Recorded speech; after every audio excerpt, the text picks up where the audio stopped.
নমস্কার বন্ধুরা, দেখুন আজকে লাউ বীজ বাজার থেকে দাদা ভাই নিয়ে এসেছে কৃষি ভান্ডার থেকে। এখন বীজগুলো কেটে ভিজতে দেব। দেখুন কি রকম বীজ আর কতগুলো বীজ আছে। না কেটলে তো না কাটা হলে তো বোঝা যাবে না, তার জন্য কেটে দেখে নিচ্ছি।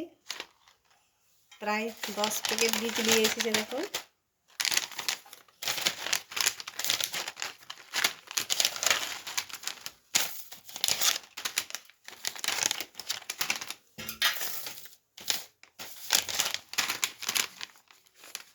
বীজকে ভিজিয়ে কল করলে পরে গাছ বেরোতে কোনো অসুবিধা হবে না, আর বীজও একটাও বাদ যাবে না। তার জন্য এখন কেটে সব ভিজতে দিয়ে নেব, তারপরে কল করে লাগানো হবে। এখন দেখি এক একটা প্যাকেটে কতগুলো করে বীজ আছে, সেইভাবে লাগানোর সিস্টেমটা গর্ত করতে হবে, যেটা আমরা ডোব বলে থাকি। ডোব এর মধ্যে মধ্যে লাগানো হয়, তাহলে সেইভাবে ডব করতে হবে। এক একটা প্যাকেটে কতগুলো বীজ আছে গুনতি করে নিতে হবে।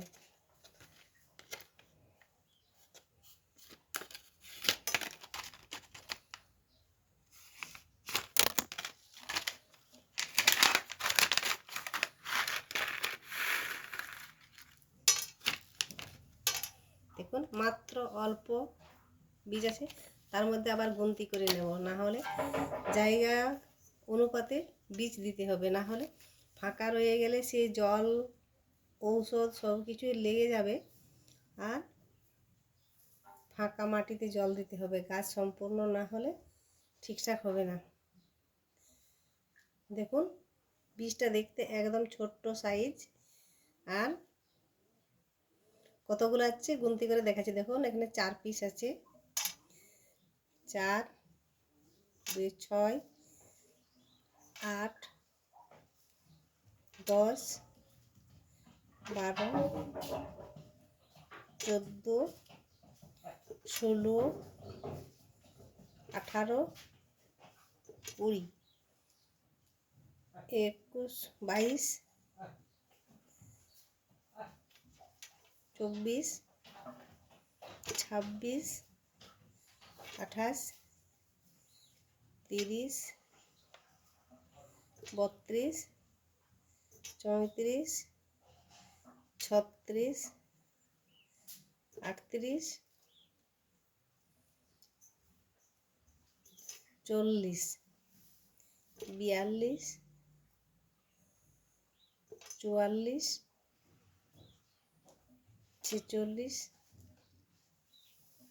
48 50 52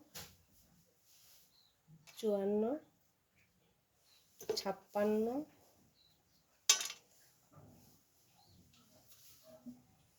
58 60 62 64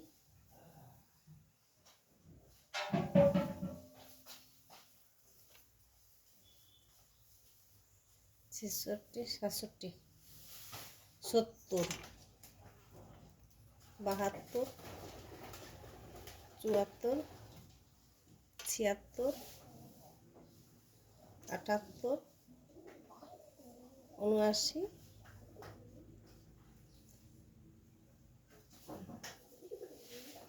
80 পিস।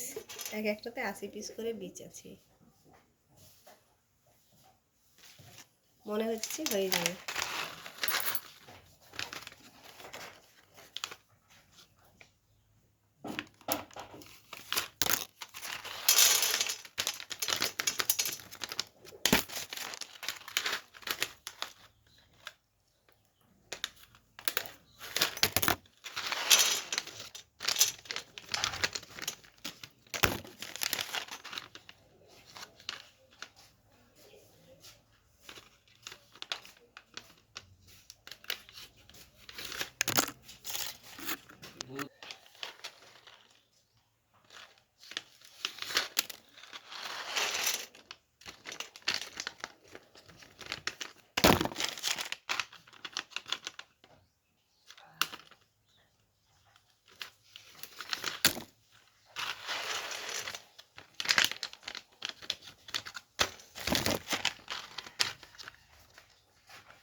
এখন এতগুলো বীজ এখন জলের মধ্যে টিফিনে ভিজতে দিয়ে দেবো।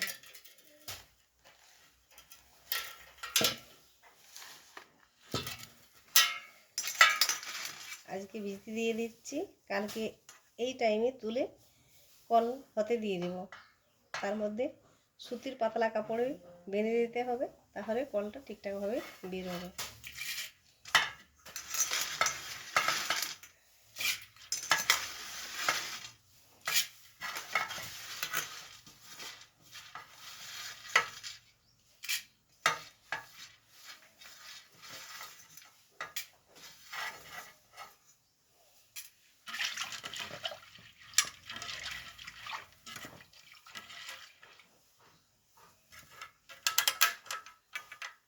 নমস্কার বন্ধুরা, এই পর্যন্তই, আবার কালকে দেখা হবে।